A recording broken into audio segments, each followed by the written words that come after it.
I don't have the clicker for the slide changing. Thank y'all so much for the opportunity to be here tonight. This is kind of a standing appointment for us, the last night of the year, almost every year, and we enjoy it. We appreciate y'all and your support of our work, your encouragement to us. We see a lot of you through the year, different times, and you've always encouraged us and made us feel good about what we do and about ourselves and about you, and we appreciate that very, very much.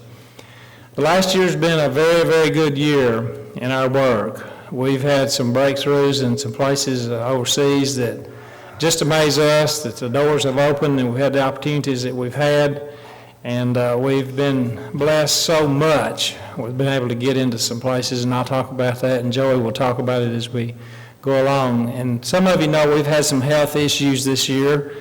We're both still alive. We're here.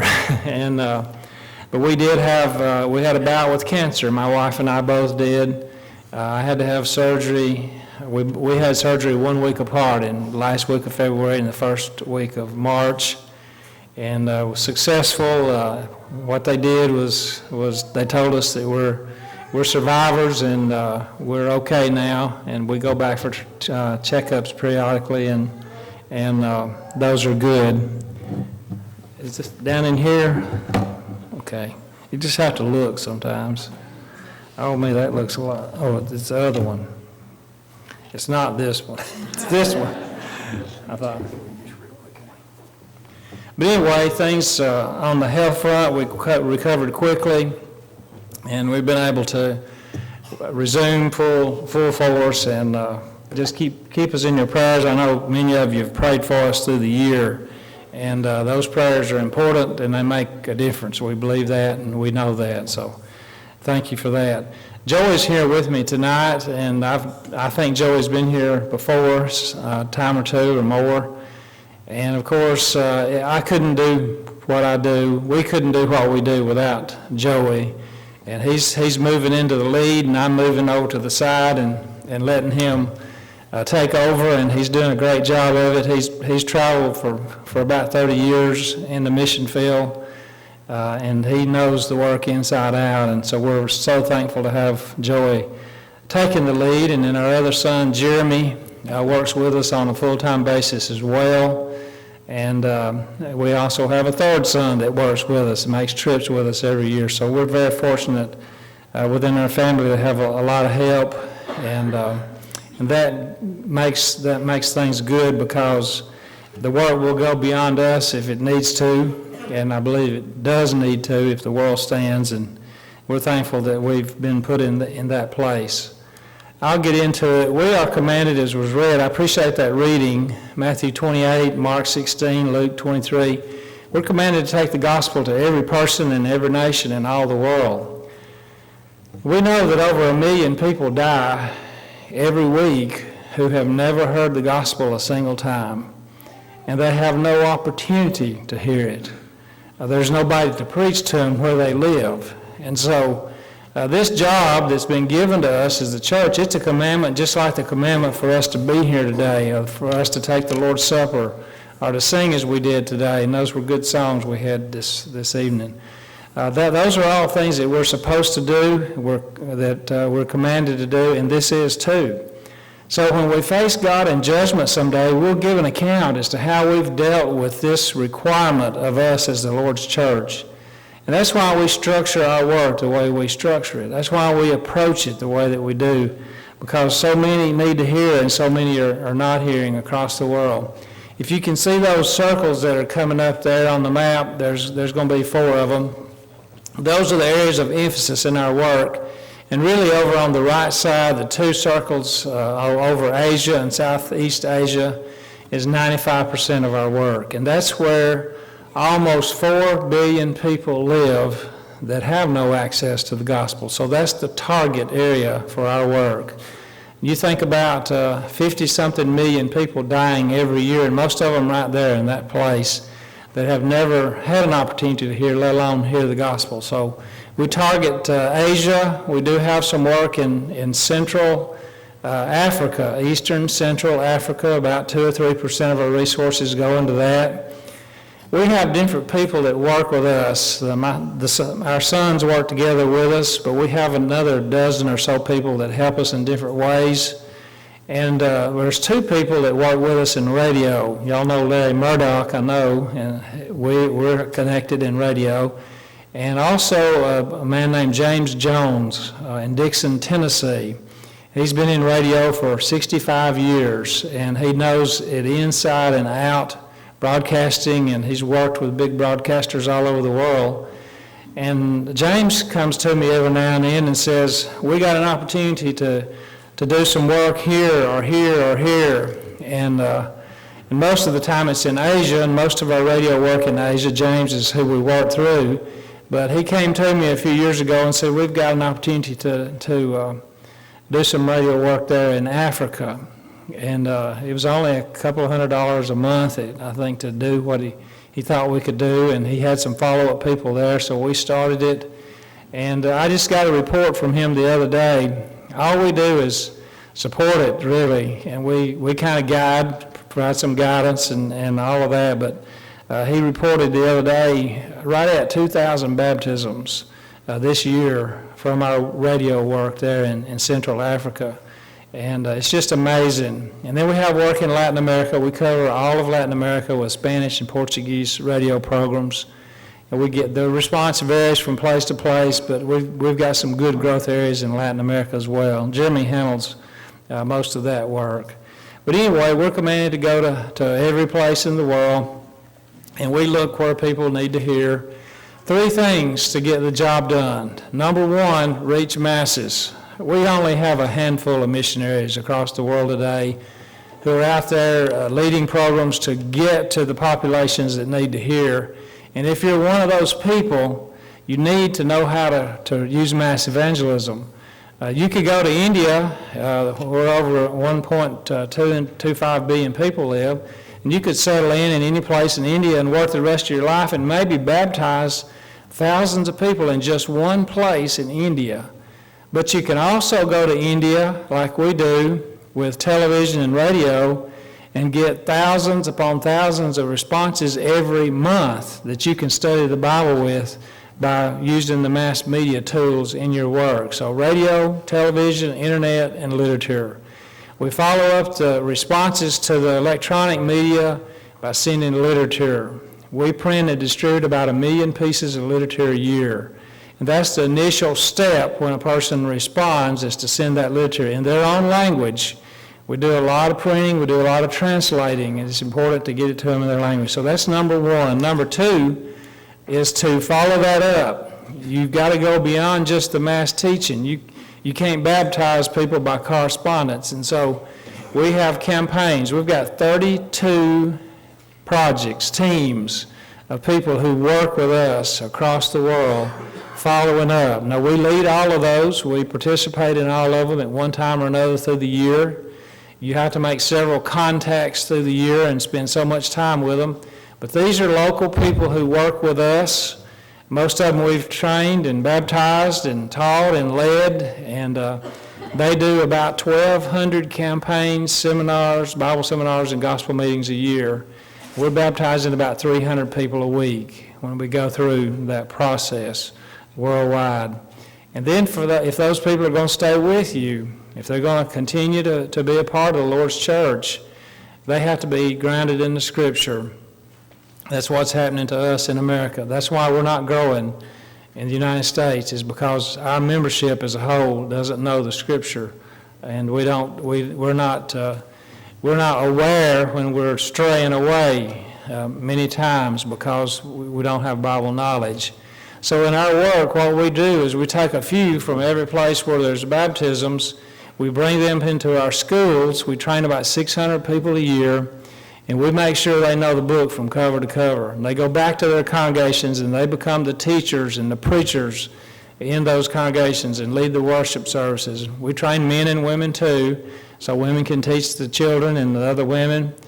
And that's our approach. It's worked. We've been doing this for many, many years, and it keeps on working. And the reason it works is because it's biblical. This is exactly not the same instruments, you might say, but it's the same process that was used in the first century by the Apostle Paul and by the apostles to get the gospel to the world then. They did these three things. They just didn't use television and radio, but they had other ways of mass communicating. And so we do the same thing today. You just pick it out of the scriptures just like you do the way we worship, apply it, and it works. God will give the increase if we'll just follow his teaching. Joey's going to come now and go through each one of these components and talk a little bit about specific places and people, and then I'll finish up it when he gets through.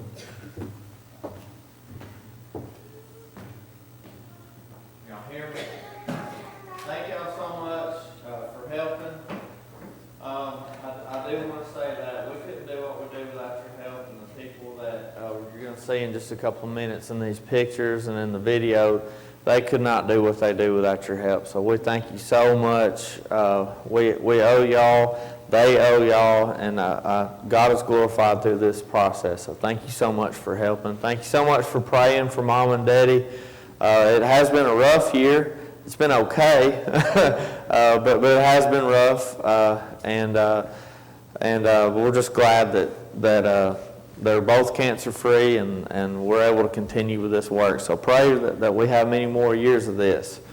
I'm going to show you a few slides, and I'll show you a video. The first thing that we're going to do is look at this mass evangelism. You can see all these different places on the globe. Everywhere you see one of these red dots is where we have a base where we're working from. So we're reaching most of the world's population. I'm not going to lie to you and tell you that they're all listening to it, but it is available to them in all these areas where those bands are going out. This is in the Philippines. This is Ruben Imperato. He's been doing radio all of my life, one of the early converts in that work.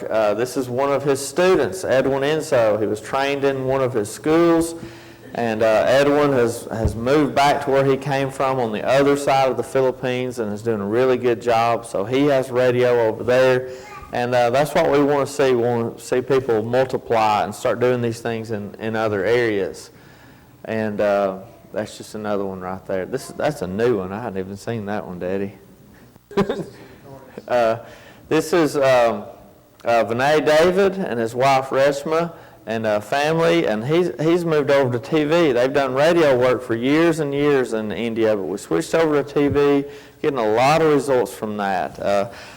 I asked him, I was just over there a couple of months ago, I said, how many new contacts do you get every program? And he said, we have 2 programs that air each week, and he gets 10 new contacts from each program. So we're talking 20 new contacts every week. Well, you start doing the math on that and see how quickly that adds up. Those are 20 new contacts every week. After a year, you've got 1,000 contacts. After 2 years, you've got 2,000.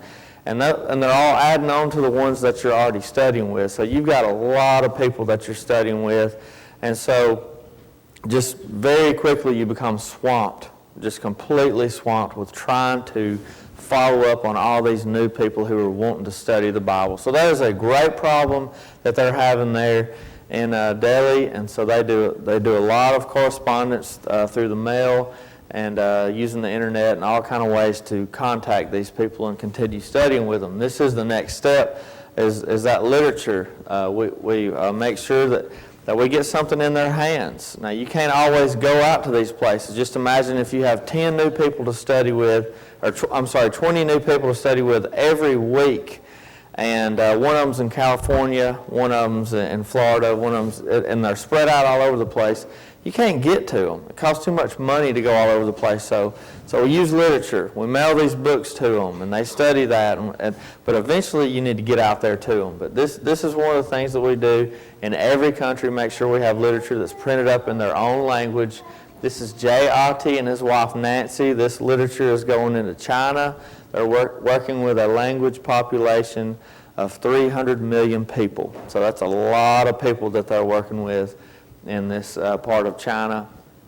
2 states in China and northern Burma speak the Lisu language as well as other languages, but that's one language that unifies that group of people. So the next thing that you do when you need to get out there to them, we have follow-up evangelism. We do campaigns, seminars, gospel meetings. These things go on throughout the year. They're going on right now while we're here. The people that we've trained in our schools are going, are we all going to get blown away? Okay, flash flood, we're okay. All right, we will carry on. So anyway, we send people out, and they go all over the place in all these countries, and they go into areas that we go into while we're there, but they also get into areas that we will never see with our own eyes, and they're covering all these countries. So one place we're going to look at is Burma. We're getting into the Chin Hills up into the northwest part of that country. This work is directed by the man on the left. His name is Tin Lin. And you've probably heard a few stories about Tin Lin, just an amazing servant of God. And sometimes our American brothers go with him. You can see Damon Vincent there from Missouri, and he's going on a campaign with them. So you go all over those mountains. They speak the Chin language, which is, they use English characters, so you can sing along with them. This is one of their songs thrown up on the PowerPoint, and it's really fun to try to sing along with them. And they think it's kind of funny, but it is exciting to sing along. You'll know the tune, but you don't know the words, and so when you have them written there, you can try to participate in that, and it's good to do that. Flip-flops outside, you know you're having a good gospel meeting when there are a lot of flip-flops outside. This is a new thing for Burma, church buildings. 2015, their government switched over to a democracy. They actually had an election. It was kind of a strange election, but they did have an election. They went around to every person and took a picture of them and said, "Who are you voting for?" And so it was kind of a rigged election, but it was an election. And but anyway, they're able to worship God freely there. It's been illegal. It's been a really, really harsh government for many, many years, but it's a free thing now, and because of this freedom, they're able to build church buildings. They used to worship in the home. It was done in secret, and they feared for their lives just to do that. But now they're able to build church buildings and be open, and it's out in the public. So this is Tin Lin preaching in one of those. This is one of the first church buildings I saw built over there. And once again, I have never seen that with my own eyes, just pictures. These are the campaigns that go beyond where we are. We're also getting in the central part of that country. No foreigners were allowed in that part of the country up until 2015. So it's been completely isolated from all the rest of the world. So it's a very poor part of the country. And they're having a gospel meeting up on top of the mountain. Daddy was there for this. You walk all the way up to the top. It's up in some mountains about as high as the Smoky Mountains. Very cool up there. And all these people have come from miles around. And they're still wearing their traditional tribal clothing. Very interesting to be able to be a part of that. Next thing that we're going to highlight is our campaign work in Vietnam. We're working in two main areas, based out of Ho Chi Minh City or Saigon, and then up in the north in Hanoi. The man on the right, his name is Minh. He was in the South Vietnamese Army. He fought alongside U.S. soldiers. He was converted by those soldiers and has been a Christian ever since then. He's been in jail many, many times in his life and for his religion. And they've tried to put him through all the re-education process and everything that they do to try to get him to not be a Christian. And the only thing that will cause that, well, actually there's nothing that will cause that. They'll have to kill him for him to not do what he's doing. What he does is he connects people to the church. If he'll find somebody that's been in hiding all these years, he'll go out to them and he'll study with them and connect them with the other Christians that are there. They have a very intricate work where they have to stay in secret, but they're able to communicate with people all over that country. And so it's hard to bring people in. How do you spread the gospel? How do you preach the gospel out there when you can't do that freely? So they've found ways to do that and do it without getting hurt and get away from jail and all that. But it's been a very difficult job, but they're able to do it. And these are some of the places that he's gone and some of the Bible studies. And we'll go with him when we're there, but it continues even when we're here right now. This is the church up in Hanoi. This is a family that was converted with the help of some of our co-workers in India. And so they were converted, and now that has become our base of operation for the North. And this is one of the groups that's meeting with them. These seminars started out with 1, 2, 3 people. Now they're getting up to 100 people each. So it's really, really exciting, this part of the work. We're also working in Nepal. We're able to get there because of the earthquake that happened in 2015. We had Filipino co-workers that responded to that. A lot of churches around here gave us money, and we sent that over for relief. And they were able to get into this area. They started follow-up work, and then it has resulted in a Bible training school. And we had a choice to make. Do we continue on with this school? And so we started going over there to assess it and see if it's something that we want to continue doing. So these are some of the buildings there in Kathmandu. And this is the relief camp. A lot of these people, most of these people lost family members. They all lost their homes. They had to move down to this area. And we kept them alive with food and water and medicine. And now they've all got jobs and they've assimilated back into their society. Another church up on top of the mountain built them a new building. This one was destroyed. They had a church building, but it was destroyed from the earthquake. So that's what some of the funds were done there. We're also working in Recife, Brazil, working with Randy Short, been a missionary down there for many, many years. He has a goal of trying to reach all of the northeastern part of Brazil, but was having a lot of trouble getting outside of the city of Recife.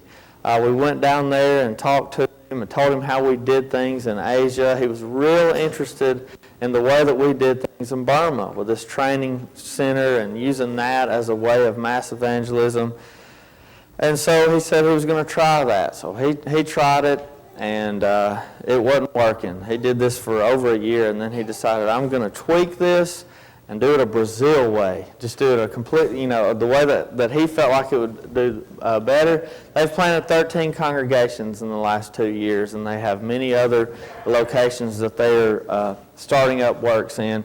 So I expect there'll probably be another 13 in the next year or two. So we're really excited about that. He's excited. The work is really, really successful, and we're glad to be a part of that as well. A lot of campaign work in the Philippines. Everywhere you see one of those dots right there, which is the central part of the Philippines. This is on the island of Negros, one of our extension schools. Lots of storms hit the Philippines all the time, lots of hurricanes and typhoons, and so there's always relief work going on there. And we have that same group that got into Nepal. They also do work here, and so this is one of the relief programs that they have there, working with kids, and this work just continues. It goes on. This little boy lost his family in the storm, so they had a team of doctors and preachers and counselors all working with him. He couldn't even speak, and this has been several years now that this has happened, and that they have helped him get back to normal. And I'm just showing you this because this stuff goes on. It goes on for years and years and years, and so this the relief work, it takes a lifetime working with somebody. And so these works continue to go on throughout the year. Bible Study Center in Samar, Philippines on the other side. Youth camp over there. Edwin Enso directs all this part of the work. These kids are up at 5:48 in the morning for their morning devotional. Campaigns up in the north with Brother June Arcia. Sometimes when you go in the Philippines, the last stop, that's how you get there, on one of these little boats. And I've done that with June a time or two. So getting out into remote areas, campaigns all over India, the northern part, that's where we're doing the TV work. So that's just creating contacts all over the place. The southern part, the work is a lot older. And that's been going on and very, very successful work for many years. campaigns in Sri Lanka. Our brothers in southern India are helping us in Sri Lanka. So we've got two main areas, the area of Colombo and then northern Sri Lanka. Harold and Alani Thomas are our main contacts there. Harold directs the work there, the radio work and the school training programs. When you go on campaigns there, you're going to see things like this. And this isn't in a zoo. Like you see elephants walking around on the side of the road. Every now and then you'll see somebody riding on an elephant. That means they're driving their tractor. And that's their work animal over there. This is how you eat over there. You use your hands. Finger food means all that good messy food that we usually use forks and spoons for. And it's extremely spicy. And this is my rule of thumb that when you're eating it and it burns your fingers, and I'm not talking about temperature heat, when it's spice heat and it burns your fingers, it's going to burn your mouth. And they kind of laugh at that too. There's P.R. Swami. He makes trips down to Sri Lanka from India. Campaigns in Malaysia, working out of Kuching. We have guys from Singapore who are helping us out in this work. So it's a team effort. A lot of people coming together, going different places, and this is one of the churches that we planted several years ago. The last stage, Daddy talked about it a minute ago, is Bible schools. We want to train people in these schools so that they continue in these works and spread and go even further. And so we train teachers and preachers and leaders. It's not a preacher training school, it's a Bible school. So we'll train anybody that wants to study the Bible. And this is what our classes look like in Burma. This is the ladies' class in Burma. There are baptisms in just about every school that we have. But I want to tell you that most of the people at these schools are already Christians. They were taught by someone out on the field. Then they come there so they can study and equip them to go out and do more. But there's usually somebody that's invited a friend that has not been baptized yet. And at the end of 5 weeks of studying the Bible, most people end up being baptized. We have advanced classes in several places using the Bear Valley program. So these guys can get a higher education. These are older students. They've been through the school. They're the ones that are bringing their contacts. And so they've heard this stuff a million times. So we're trying to give them a higher education. And so we're using the Bear Valley material there. We have the Calais Bible College, the Uzana Bible College. This is the school that's working in China. The people come down from China, they train here, and they go up. Now, this building has since been completed. When we first made these slides, that's what it looked like, but it's completed now. And we had classes in there this October, and it was nice. The China group, they all go back into China, and this is the area that they're working in, the Yunnan province, and just beyond that. We've got the Philippine Institute of Biblical Studies, the Samar Bible College, the Bangalore Institute of Biblical Studies, the Vietnam Bible College, and we'll pause for a moment to tell you what they do in Vietnam. At 2 o'clock every day, it doesn't matter what you're doing, you stop and you lay down because it is time for siesta. And I was teaching class, and everybody just stopped, and everybody started laying down. We're in it's my hotel room. We got 3 beds in there, and everybody just starts laying down on the floor and on the beds and everything. I said, "Man, what is going on?" He said, "Siesta." I said, "Okay." And when you're driving down the road, you pull over at a gas station. All gas stations have hammocks sitting out under some shade trees. You give them a quarter. You go lay down in the hammock for 45 minutes. Get up well rested, and you go on the rest of your trip. So that's something that I'm trying to get started here in the United States. We also have the Vietnam Bible Institute, Brother An. He is a student at Heritage. That's actually, the picture was taken at Heritage. He's doing a really good job there. He went home this summer. He just cannot stay away from home. He wants to get done with school, but he cannot stay away. So he goes home in the summer, and he was back it was August. I talked to him in August. He had just got back from Vietnam. I said, "How was your trip back home?" And he said, "It was great. We planted 1 congregation." I thought, man, that's awesome. I mean, how many guys do you know that go home on their summer break, plant a congregation. Not taught and baptized somebody, but planted a congregation in a new city. So that's what he does, and these are pictures of those trips over there. So we're excited about him. He's got a couple more years to go, and then he'll be moving back to Vietnam and continuing with this work. So thank you so much for helping us. We couldn't do it without your help, and we really appreciate it. I'm going to show a video, if it'll work, and then Daddy will offer the invitation. Thank you.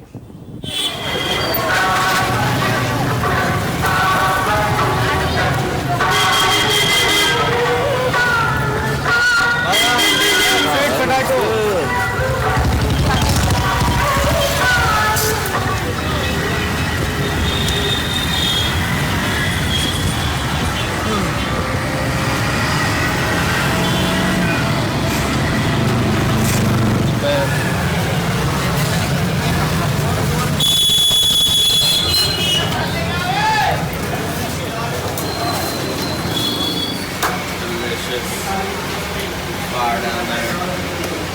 He's flying.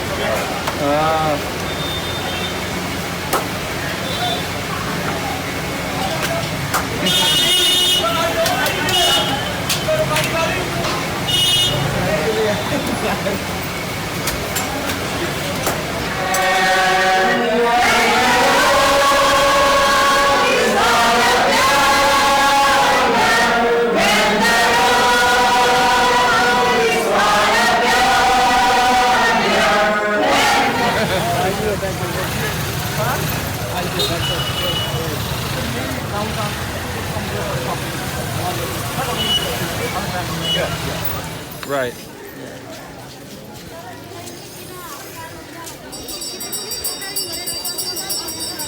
I gotta say, I love the smell of incense.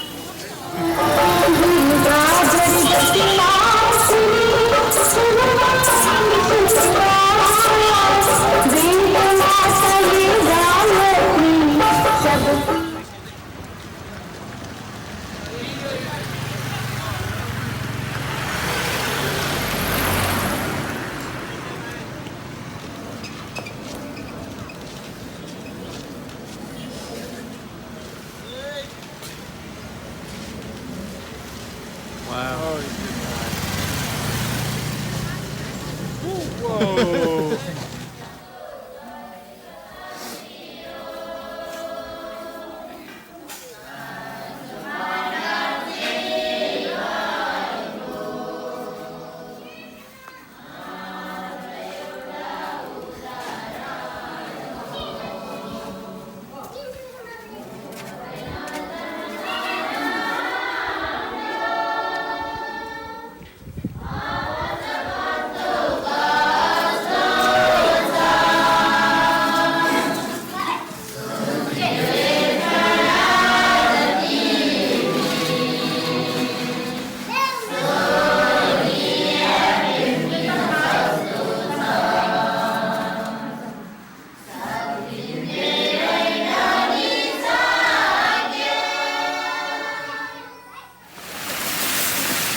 Anh bảo nó sao nó mấy rồi? Đi đi. Sao nó vào lấy? Nói nó một tay mình ra đi.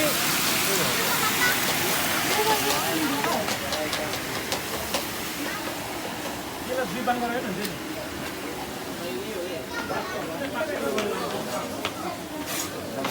Kusi kusi mana Bwana Bwana Prabhu Yesu Kristo ajaye.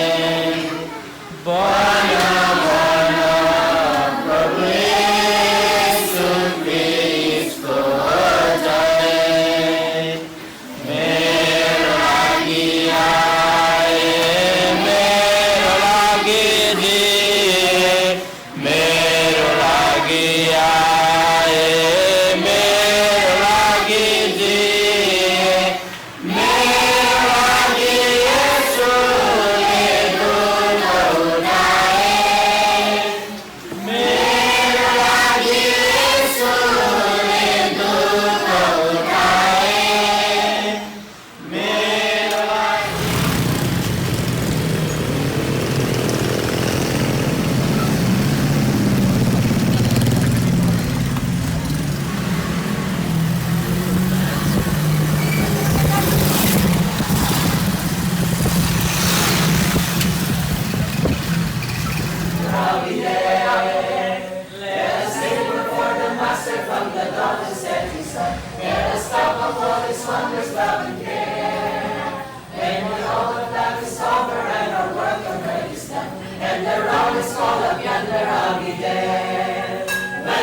They sound different, they look different, but God made them all, and He loves them all. And He wants them to go to heaven just as much as He wants us to go to heaven. And when you take the gospel to them, and they hear it and they obey it and they live it, they're just like us. The things that are important to them are the things that are important to us. It changes their world. It gives them hope, and it makes all the difference in the world, in those lives. Thank you for helping us take the gospel to so many people in so many places. Just keep praying that we can go further and further and do more and more as we reach out with this work. Several years ago, I was in Burma. I was just in Burma a few weeks ago, too. I taught this fall over there and also in the Philippines. But several years back, I was there by myself and teaching out at in the jungle school close to Rangoon, about 60 miles away from Rangoon. And you couldn't stay out there, so every morning I had to drive out from Rangoon. I stayed in a hotel in Rangoon, drive out there, or ride out there in a car, and when I got through with the day, I rode back. And the Army required that. You couldn't spend the night outside of the city, and you had to be in the place in the city that you said you'd be. But anyway, so every morning I'm riding out there, and it's an hour and a half or 2 hours to get out there, and teach all day, ride back in the afternoon. And one day I went down to the lobby of the hotel waiting for my car to pick me up, and had an old Yugo car. It was one of those real old Yugoslavian cars. We had a few of them here. They'd come chugging up every day, had about a 25 horsepower motor in it, and it beat up, probably half a million miles on it. And I'm waiting for my car to come, and he doesn't show up. I finally get a phone call, and the hotel does, and they say, your car's broke down somewhere, and he's not going to be here today. So I managed to get in touch with the people at school and told them what was going on, and they said, we'll arrange another car. It'll be a little bit, but there'll be another car to pick you up. And sure enough, another car came about an hour later, picked me up. And it was also an old car, about a 25-year-old Toyota. It had 500,000 miles on it. But I noticed how clean it was. Inside and out, it was just spick and span. Had a lot of dents and dings in it and wear, but he kept it really in clean and took care of it the best he could. So I knew he was proud of his car. And it's unusual there to have, then it was unusual for anybody to have an automobile. You could drive for 100 miles and not see a car. And so anyway, he picks me up, and we're headed out there, and he brought a friend with him. The driver did, and I teach all day, and the driver and his friend pop in and out of my class, and get through the end to the end of the day. And when we go back to the hotel in the afternoons, in that jungle heat, usually there's not a dry thread anywhere. My shoes are usually dripping with water. Just feel like I'm just sloshing around in water. And so I get in the car in the back seat, and I just kind of sprawl out on there, and I rest all the way back to the hotel, and that gives me a little energy to get ready for the next day. Well, I'm laid back there resting, and the passenger in the front seat in the car turns around, and he hangs his elbows over that seat, and he's looking me right in the face, and he says, I've got a Bible question. And so I kind of wake up and try to get a little life in me. And he didn't quit asking questions until we got to the city. 2 hours of questions, just one right after the other. And I loved it, but it was really a brain drain. And so we got close to the hotel, probably 2 or 3 miles away from the hotel, and the car broke down. And so he's pulled over on the side of the road, and the two men are out there trying to fix it, and they can't fix it. I knew they couldn't. There's steam coming out. I know there's some kind of water leak in it. And anyway, after a bit, I go up and say, look, guys, I walk about an hour when I get back to the hotel every day just to get my mind cleared and all that. So let me walk back to the hotel, and y'all can fix the car. No. Of course, they probably had promised the government to deliver me to the hotel. But anyway, we waited another good while, and they still haven't got it fixed. And so I finally I went up to them and said, guys, I really need to get my walk in today. So they relented and let me start walking. And I had a stack of study books about a foot tall. And I gave the man who had asked all the questions all of my study books. And I thought, I will hear from him probably tomorrow, at least in the next day or two. My car was back the next day, regular car, so they didn't come. And I didn't hear from them. And we went through the whole 5-week school, and I never heard any more from them. I was really disappointed. And I went home, and 6 months later, I'm back over there teaching again. And I thought, I'll hear from him now. He's had time to study all those books. No, nothing. Well, I forgot about him. And 2.5 years or so go by, and the work in China is really beginning to get legs under it. We're doing a lot, and we need literature translated from English to Chinese, and we do all of our own. And so I talked to the director of the school, who brings me students from all over the country. He had been a professor at Rangoon University, had students from everywhere. So I knew he had some former students who were Christians who could translate for me into Chinese. And I said, I need a translator. And he said, no problem. I'll have you a translator at your hotel Saturday morning. He'll be there Saturday morning. So Saturday morning comes, and they call me from the desk, and I go down to the lobby, and I walk out. And guess who's standing there in the lobby? The guy who I had given the books to. Well, I'm happy to see him, because I really wanted to finish what I started on one side, but on the other side is I asked for a faithful Christian that I could trust that he would translate. He knew what we believed, and that his translation of our materials would be good. And he wasn't there, at least I didn't think so.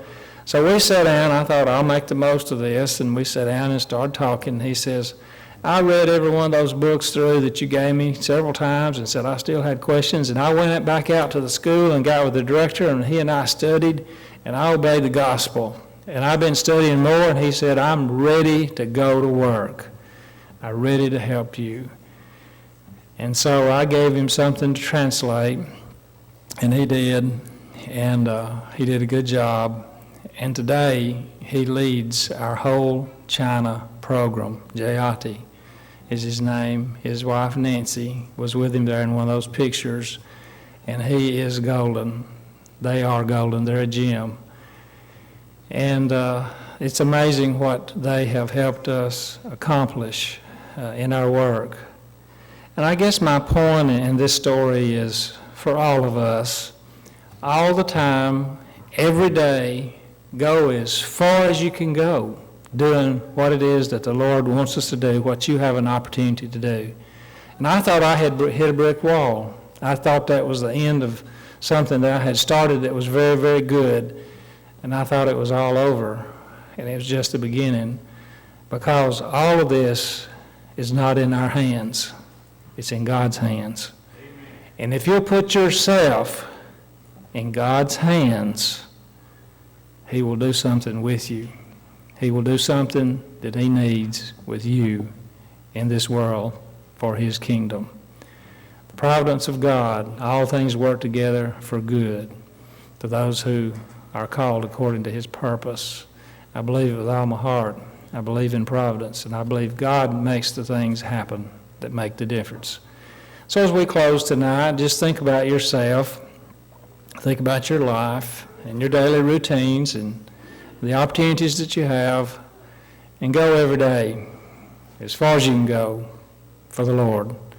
And you never know when something will stop and He'll pick it up later. It'll make a difference. If you're here tonight and you're not a faithful Christian, change that before you leave. The only people who can enter heaven are those who are faithful. Those who are faithful. If you've never taken steps to obey the gospel, the first steps of faith, to where you repent and are baptized, to let the Lord add you to the church, do that tonight before we leave. so that you'll be heaven-bound and have the Lord's blessings as you live your life. Life here is hard. We need the Lord. We need Him with us. Come now if you need to respond.